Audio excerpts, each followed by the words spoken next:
ще дебнем за неговата ефективност на падение. Бачев сега е натиснат от Христо Бъчков. Уилямс обаче добре разгада защитата, намира свободния Кикрилис, който връща тройката и така Академик отново води с 2. 43 на 38 за Рилски, 85 секунди до края на първото полувреме. Любомир Киров има още един тайм-аут. Кикрилис добре елиминира Деян Карамфилов и с лявата ръка абсолютно необезпокоявано реализира.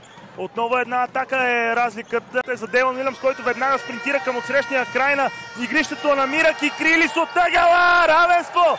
43 на 43 и тайм-аут номер 2 за Рилски в този двубой, след като Академик отново избухва.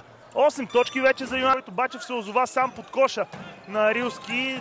Тук Кикрилис пък е сам на 45 градуса. С табло Йоанис Кикрилис вкарва и се извини за това, което направи.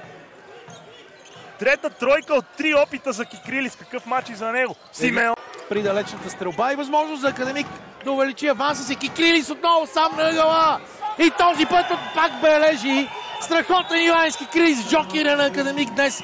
14 точки за него и това принуждава Любомир Киров да вземе тайм-аут при 5. Срещу Васов. Машин вървица и сега Кикрилис ще стреля за 3. Дълга двойка. Беше стъпил с пръстите на десния си крак на и бъде свирен петия фаул на Обрат Томич. Сега вече всеки може да се разправя за каквото иска и се вижда как се озова на пода Кикрилис, който сега ще изпълнява и наказателни удари. Сияен мач на Йоанис Кикрилис, независимо от това как ще завърши той и дали Йоанис ще вкара сега наказателните удари.